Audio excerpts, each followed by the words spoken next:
Hey everyone, welcome back to Pine Hollow Auto Diagnostics.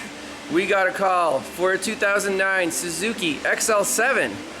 It's Suzuki parking lot here. I brought mine obviously. And it's kind of a long story with this one. Initially, about 100,000 miles. It had the infamous timing codes. This is a 3.6 liter V6 GM engine. And then stretch chains, sets the correlation codes. So they put in a set of chains. Runs perfect, right? No codes for about 7,000 miles. Is that right, Ryan? Yeah, that's right. And then the light came back on. Yeah. Same codes. Customer's obviously upset. He just bought the vehicle, and the mechanics. He's like, "All right, well, if it's a timing problem, it's under warranty. Let's take a look at it." So they got a set of new chains, no code, 7,000 miles, codes came back, customer's still driving it, and then, boom, it went into limp mode. Brought it back in here, they found the timing chain on bank 1 snapped in half. Yeah, it was only running on half the cylinders. We looked at the old parts, and here's the chain. It's definitely broken, but it doesn't look like otherwise it's too chewed up or anything. Just the link snapped. I mean, it's a Cloy's, a whole timing set with the guides and the tensioners. So, okay, obviously it's a problem. Put a whole new timing set in it. Same brand? Same brand. Same brand. Now, it still runs only on one bank. Cylinders 1, 3, and 5 are setting misfire codes. So we're here to take a look at it. Worst case scenario, if the timing chain ripped, well, interference engines don't like ripped timing chains. But here are the codes: 300, 301, 303, and 305. First thing we want to do is do a relative compression test. So we're synced on the number 2 coil. Firing order is 1, 2, 3, 4, 5, 6. And if we look at our cylinder bank layout, 1 is back there on the back bank. So 1, 2, 3, 4, 5, 6. We're synced on number 2.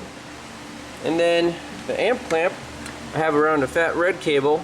I think that goes to starter, but we'll see what the pattern looks like.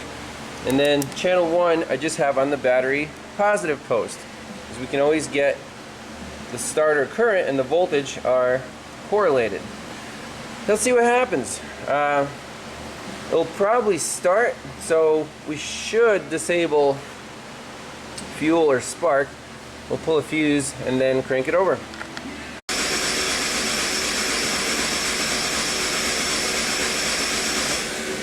Okay, that should be good enough. Alright, so interesting. As you can see, the sync is on cylinder number 2, so it's 2, 3, 4, 5, 6, 1, 2. The bank 1 humps are definitely lower than the bank 2 humps, and they are all even. So that fact there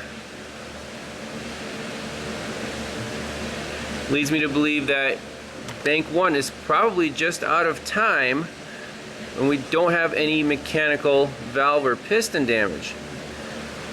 Because what are the chances that all the cylinders on the rear bank got damaged in exactly the same way to reduce the compression by 30% or whatever? So that's, I guess, good news. So now what we have to do is actually get into the cylinders. We have known good and known bad with a pressure transducer and see exactly how far the timing is, if it's advanced or retarded. And I mean, looking at that, yeah, the engine's going to be torn apart again, but hopefully there's no head damage. It's just a timing problem. So I actually want to fire this thing up and see how it runs and do a manual cylinder drop test to see, if the timing's close, the cylinder should still be contributing a little bit. But if the timing's way off, they won't be. So fuel pumps back in.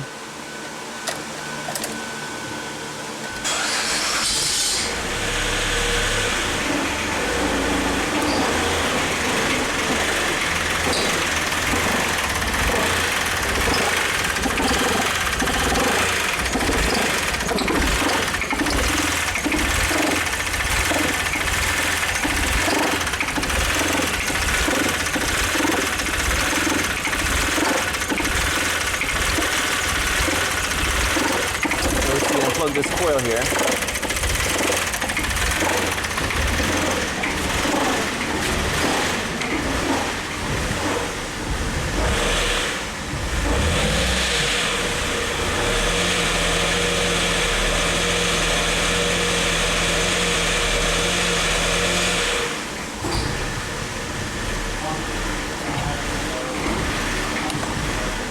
Definitely not happy.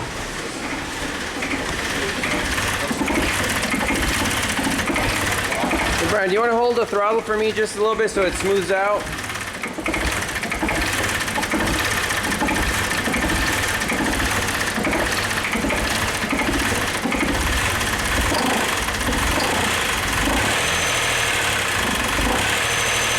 Okay, right about there.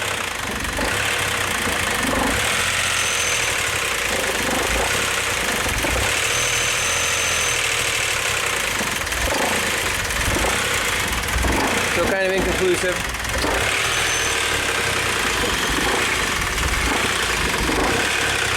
Really bad sound under there. Alright, shut it down. Now I know people are going to yell at me, check the oil, that's the first thing you did. I did check the oil. It's fine. I'm sure they just did an oil change on it, right? After the timing job? Yeah. Be 100% here. Yeah, it's clean. Engine was just running, but it's right there, so it should have enough oil. I didn't like that mechanical clanking sound coming from the front bank. That's the good bank. Yeah. It's kind of concerning. But let's get the pressure transducer out and do actual pressure waveform on, you know, bank to bank and see what's going on. All right, we got the pressure transducer in cylinder number 6. Known good, supposedly. And the sink is still on number 2. And that's it. We're measuring battery voltage. So let's see if it runs on 2 cylinders. I don't know if it will.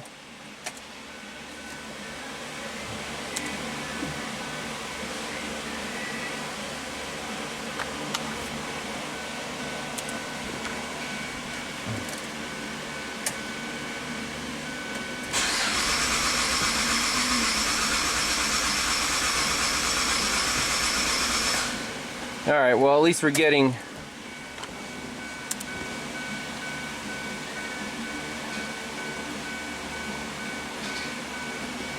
some humps and they're at about 100 psi, so that's a known good value. And we see these pockets right here,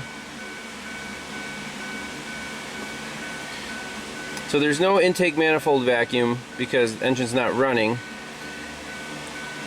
Compression happens, and then boom, this pocket I actually don't like, since this is supposedly a known good cylinder. We're dropping to -7 psi. That's the exhaust, you know, right before the exhaust valve opens. So I really want this engine to run while doing this experiment, but I don't think it's going to run on 2 out of 6 cylinders. But we plug this one in, put the transducer on number 5, a bad cylinder, and just see what happens. Interesting to note that this plug on the rear bank is wet with gas. Is that a clue? Alright, we're focusing on cylinder number 5. Pressure transducer's in. I also took the ignition coil out, put a spark checker in it, and we got a sink and a secondary pickup on this spark plug. So we'll actually see if it produces a spark and when it happens in relationship to TDC on that cylinder. So let's get the scope set up here, see what happens. All right, here we go.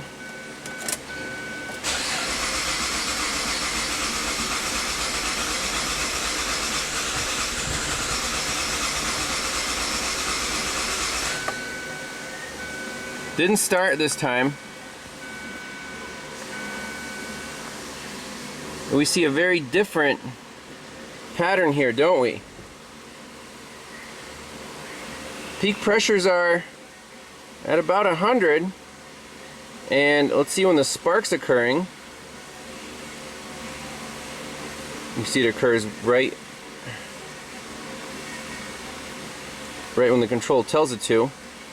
And that happens after TDC, and this is what I really don't like. This long vacuum pocket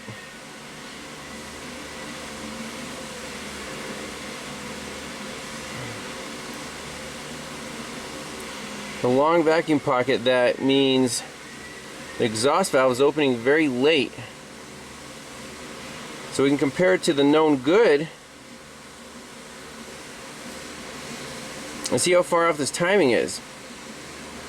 Now keep in mind, it's a twin cam engine, and one cam might be fine, the intake, and the exhaust might be like really retarded.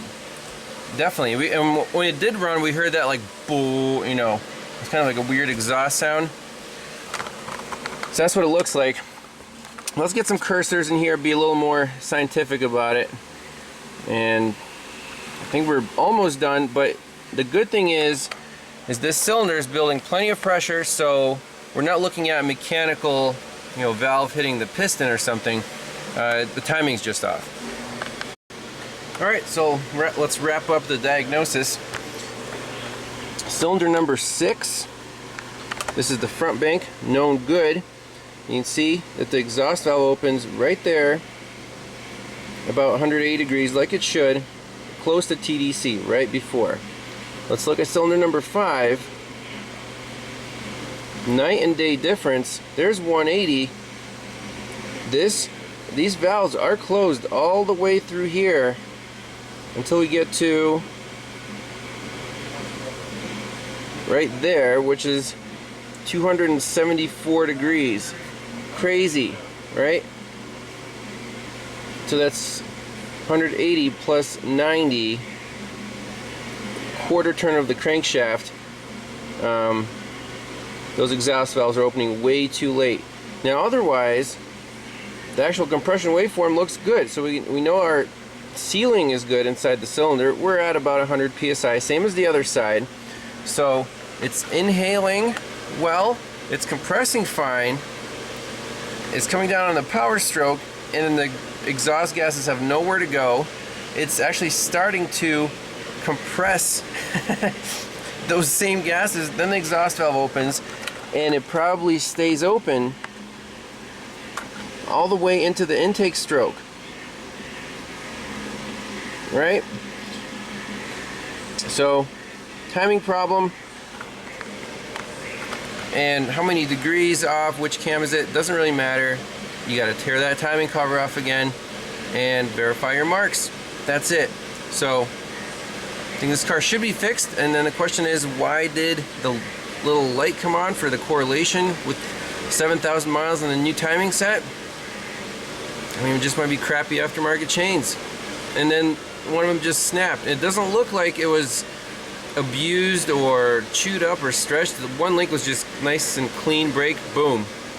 So I don't know, maybe you should get some GM AC Delco chains. That's it. So thanks a lot for watching. We'll see you in the next one. Alright, so I got the car started, just pumped the gas, and let's see what we get on our transducer.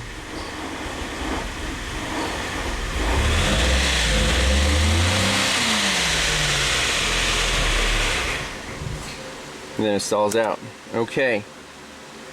Zoom in. Now this is cylinder number 5. Zoom in right here.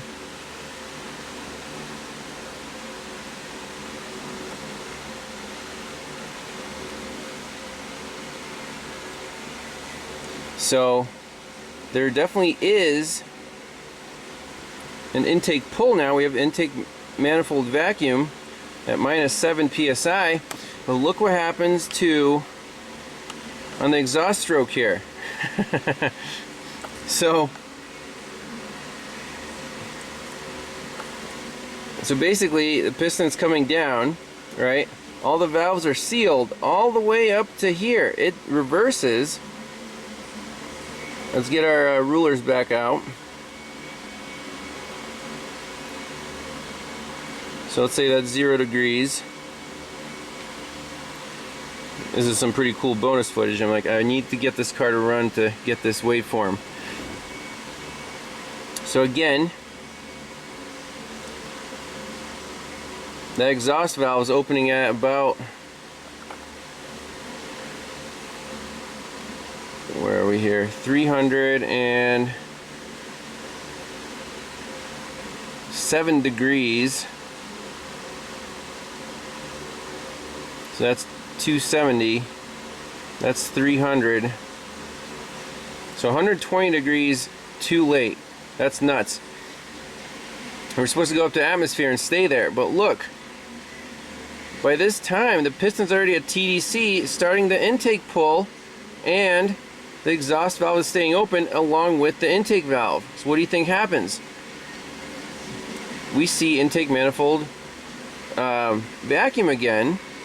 Now again, it's not great. We're only at -8 psi. I mean, it's better than I would expect. You're looking for somewhere around -10. That's about 20 inches of mercury. It's not terrible. And then finally all the valves close, and then we have compression. And look at this tower. It's like, you know, it's pretty even, but we have a sharp rise due to, you know, if the intake valve closes late, we won't start building pressure until very late in the compression stroke. You have a fast rise, slower decay, because now all the valves are closed and the piston's actually coming down. And the vacuum pocket there tells me that since the valves closed late, since the piston was already rising, right? So this is the pressure and the volume that a lot of people get confused on. When the valves close, you have a certain volume in the cylinder, right? And if the piston's already like halfway up, that volume's going to be pretty small. So when you compress it all the way, you're not going to get a really high reading on, you know, the peak pressure. As the piston comes all the way down, the valves stay closed. It goes past this point, and we get even, you know, a higher vacuum in here than we had before. Because now the volume effectively is more, but you have the same amount of air or gas in the cylinder that you started with when your valves closed. So you're basically pulling the whatever volume of gas in there even further apart, filling a bigger volume, and you get a vacuum pocket, and right there the exhaust valve opens. So almost 100 degrees too late. That's pretty crazy. So we have no combustion occurring. Why? Because the exhaust gases, when the exhaust valve stays open way too late, are also being sucked in back into the combustion chamber. Therefore, it's like a massive EGR effect. What happens when you open your EGR valve? You start to stumble, right? Well, this thing isn't even running on the one bank because that mixture is so diluted with exhaust gas. Not enough oxygen. So that's it. Needs a timing reset. And I hope you enjoy that one. Now, just a little more bonus footage. A valid question was brought up. What about the phasers? This thing has variable valve timing. Could that be a problem? Well, we got the VVT data pulled up, and right now the engine's running so poorly that the computer is not even trying to advance or retard these angles. It's not even monitoring them. It sees intake, CMP, and, you know, the counts, So the sensors are working, but it doesn't know where these things are at all. It's so far out that you can't even do the checks of how many degrees you're at. Interesting note, volumetric efficiency is at 40%. Don't want to run it too long, you might like cook the cat, but not a happy engine right now, but it'll get better very soon. So an update on the 2009 Suzuki XL-7 V6 with the snap timing chain. The mechanic, he let me know that he took the timing cover back off, and sure enough, on the rear bank, the exhaust cam was not timed correctly. It was about a quarter turn out of time because they accidentally used the wrong timing marks on the sprocket to line up with that colored link in the chain. So that was indeed the problem. The pressure transducer nailed it. Again, having a known good bank was very helpful. So that rear bank was having a massive EGR effect. The exhaust gases were getting back into the intake, making the good bank run really poorly as well. It's surprising that engine ran at all. So happy ending. He said it purrs like a kitten. No trouble codes right now with the third set of timing chains, and hopefully these things will last longer than 7,000 miles. So that was a Diag and repair, and thanks a lot for watching. Stay tuned for more. See you guys next time. Bye bye.